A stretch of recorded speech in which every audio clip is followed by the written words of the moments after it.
I'm the manifest boss babe. Powered by Riverside What FM. if I told you that everything you desire is already waiting for you? You just have to claim it. Welcome to the Manifest Boss Babe podcast, where we turn mindset shifts into massive success. I'm Amanda, a high performance mindset coach, manifestation queen, and entrepreneur, and I am obsessed with helping you create the life you've been dreaming of. In this podcast, we talk about mindset, manifestation, business, and how to become your 2.0 version. Welcome back to Manifest Boss Babe podcast. In today's episode is a vulnerable one. We're diving deep into the topic of when to let go of someone and how to do it. Whether it's a relationship, a friendship, or even a version of yourself that keeps settling, this conversation is going to help you reclaim your power, realign your energy, and make space for the love of your life you truly desire. One of the techniques of manifesting that I teach my clients is to write down what they want and be very specific. That way, you have a complete clarity on the goal you're trying to achieve. I sat down with myself, writing out my manifestation list, also known as a bucket list. I included places I wanted to travel, experiences I wanted to have with myself, my kids, my friends. I was even very descriptive on the place I wanted to live, a high riser overlooking the city. I let that pen go hog wild. I dug into relationships, how I wanted to show up in them, and what I wanted to receive. I also got very clear on the type of man I wanted to attract into my life, the way he looked, his daily habits, his beliefs, and his values. I wrote it all down. And then I met a guy. He was so attractive, like my type to the T. He checked off all the boxes that I wanted. He was athletic. He had dreamy blue eyes. He had a great sense of humor, emotionally intelligent. We had stimulating conversations. He challenged me. He was into personal development, and the sexual chemistry was a fire. He had it all. Like, even the breathtaking view of the city from his balcony. I thought I died and went to heaven. I was completely smitten by him, and I couldn't stop thinking about him all day, from the moment I woke up to the minute I went to bed. I dreamt about him. Like, I was completely consumed by him. Anytime I would see his name pop up on my phone, I'd get that pang of excitement in my stomach. And you know exactly what I'm talking about. It's that rush. My face would become flush and my heart would start to race. I thought he was the most incredible person. I had him on a pedestal. And I knew he was interested in me because we kept things going for quite a while. And then it started to slow down. And then I started to spiral. You know what I'm talking about. You start overthinking and you start checking his Instagram account. And I was thinking I wasn't good enough for him. I'm not smart enough, and I'm not pretty like all those other girls that I was creeping on his Instagram account, completely comparing myself to them, thinking, oh, I'm not good enough. I felt there was something wrong with me, and I tried even harder to get him to pick me. I wanted to be chosen, and I wanted to be seen and valued. This went on for a long time.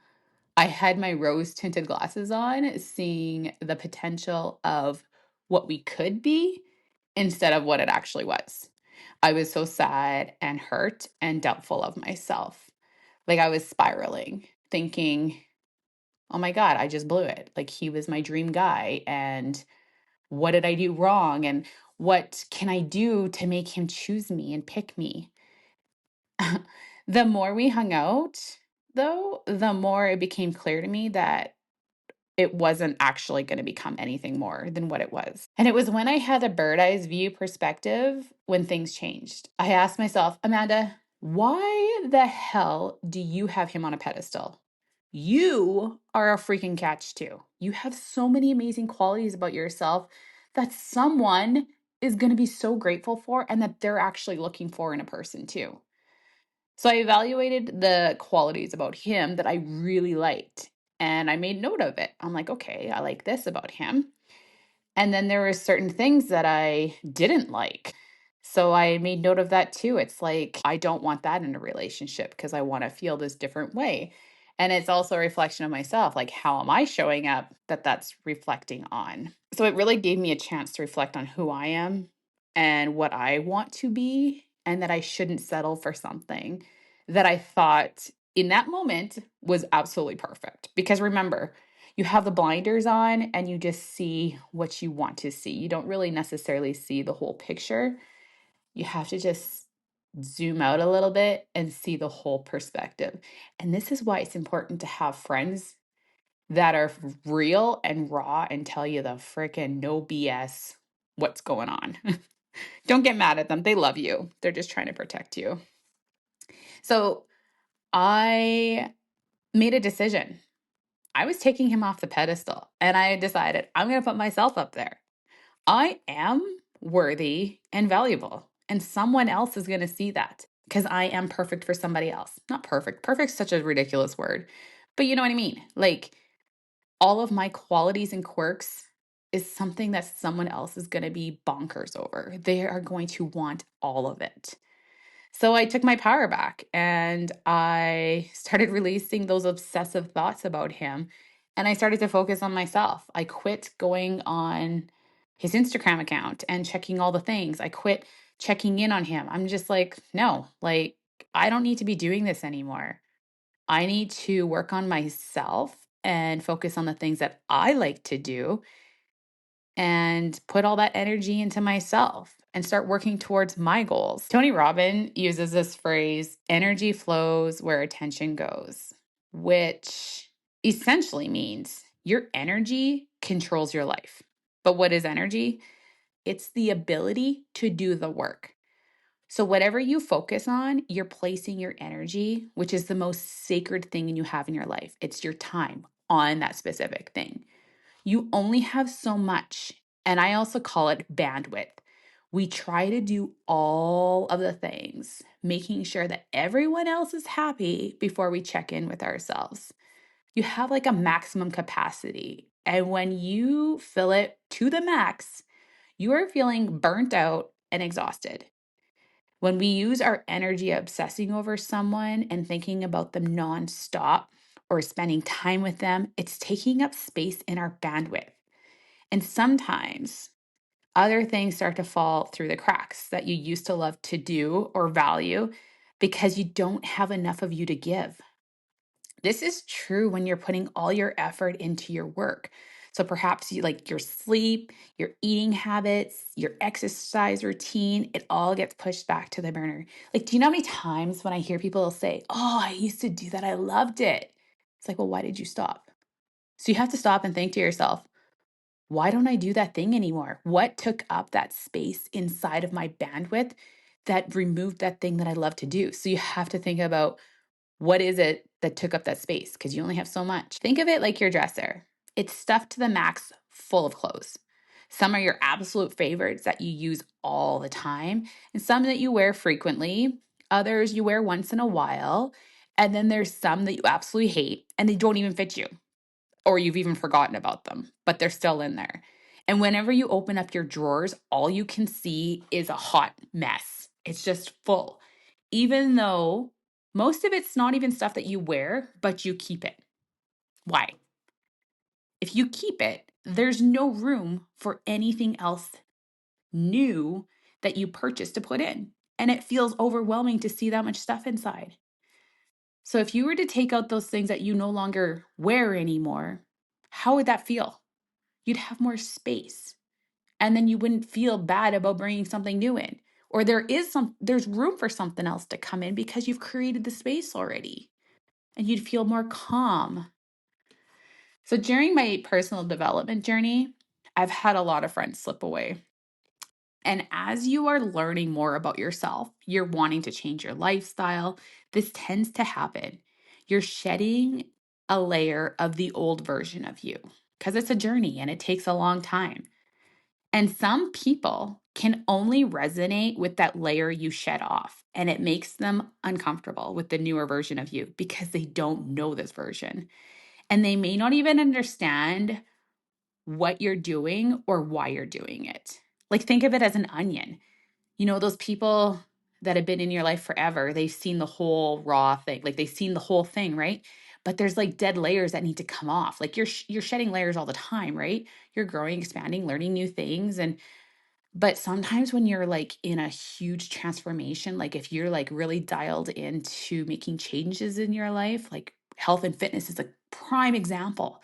You're dialed in and you're like no longer going clubbing and you're going to the gym and you're eating properly. You're not eating pub food anymore and you're not drinking excessively. Like that's a huge transformation.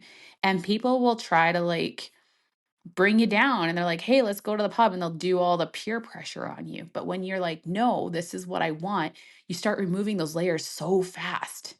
And people are like, "Holy crap, I don't even know who you are anymore," right? You have to just understand that they love you, but they don't understand the new version of you because they know those old layers. And you know, there's one thing I can tell you. If you have a desire for something, don't ever let anybody hold you back. Don't minimize yourself to keep others comfortable. Because here's a great example, too. Sometimes they just want a friend to do the thing with. They're too uncomfortable being by themselves. So they just need a wingman. Like, for example, if they want to go to the club or whatever, they need a wingman to go with. So whether it's you or someone else, they don't care. They just need somebody to go with because they're not comfortable being by themselves. And being on a personal development journey, you learn to love yourself unconditionally and you learn to be okay by yourself because you like yourself and you like your company and you become courageous and start meeting new people that have similar interests as you. And you're courageous and you just step out of your comfort zone. So it doesn't bother you to go places by yourself because you know that you're freaking awesome and you're going to meet somebody that has similar interests as you. So this is your life to live, and you get to choose to do it however you want. They meet, they may even try to suck you back in. And I've used this analogy of crabs in the bucket numerous times. So as you're trying to climb out, they'll grab onto you and keep them in there with you. This is where I teach my clients about boundary setting, learning to stand your own ground of your beliefs and being okay that it might upset some people. But I want you to remember you can't control how other people feel or react.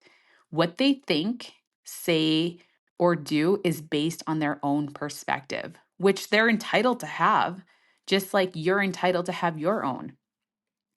If you're feeling judgment, that too is normal, but don't allow it to diminish your power or what's true to you.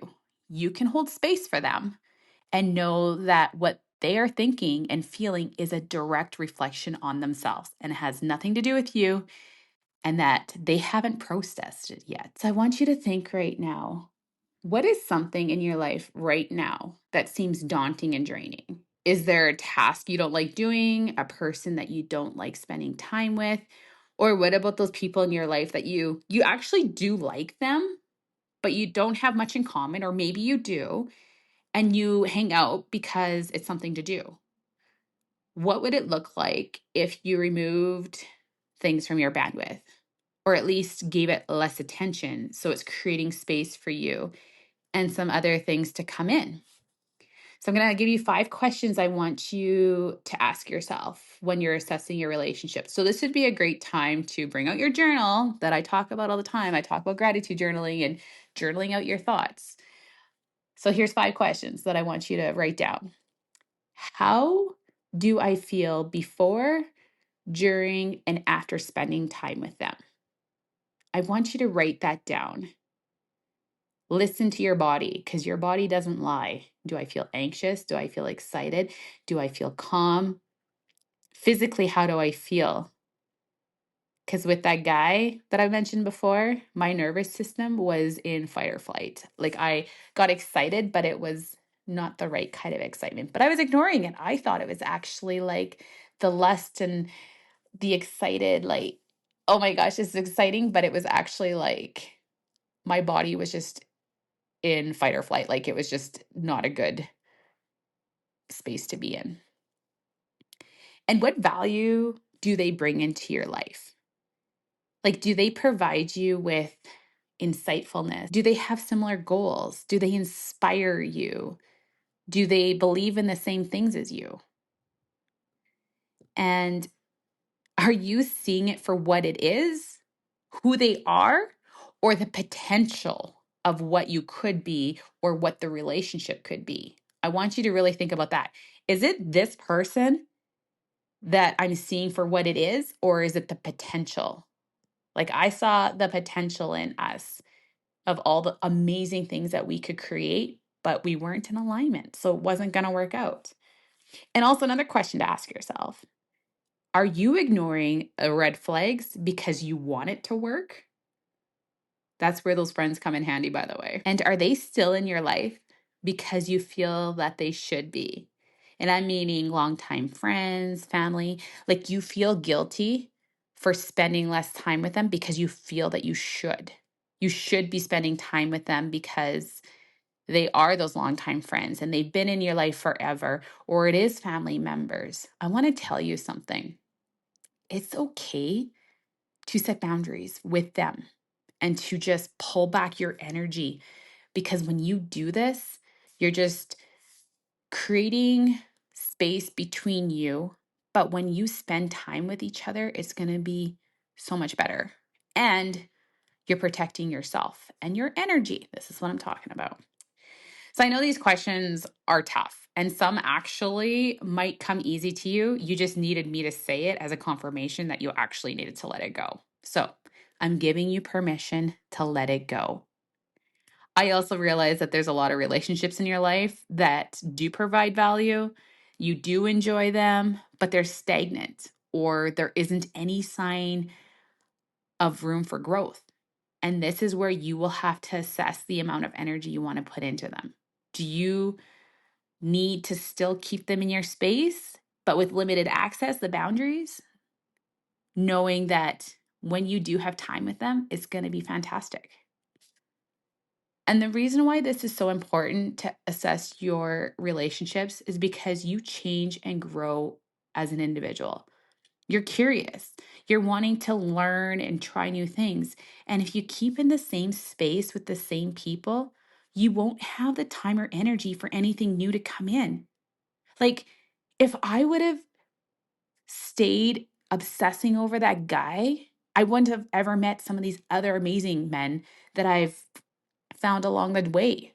Like, because I would have been completely obsessed with him and I would have missed all these other guys. So when you pull back your energy, you create space for other things to come in. Not saying you have to completely cut them off, but just you can remove some of that energy. But sometimes you do got to cut it off and be like, okay, do you know what? This isn't providing me any value to my life anymore. You were here for a season for a reason. Thank you. I appreciate you. I love you. And let go. So I want you to evaluate your circle.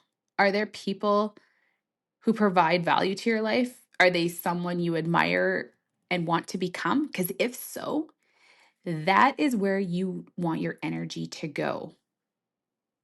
And when you choose to let go of people that aren't a direct reflection of who you are now or wanting to become, you feel a sense of peace. And this is the most powerful self love decision you will ever make. I want you to remember this: letting go isn't losing, it's choosing yourself. You're not meant to dim your light or shrink for anyone. This space you create by releasing the wrong thing is sacred space for what's right for you to finally come in. If you're navigating a season of letting go and you're ready to call in aligned love, support, and next level transformation, I invite you to join my magnetic AF mindset community. It's where people like you do the inner work, connect deeply, and become the version of yourself that you've always dreamed of. And you don't have to do this alone, because I've created a community of like-minded people like you. So ask me how you can become a member in this kick-ass community. And if this episode spoke to you, I'm just going to ask you to leave me a review and share, subscribe, and take a screenshot of it. Tag me in it, Manifest Boss Babe, and I would absolutely love to hear your biggest breakthrough.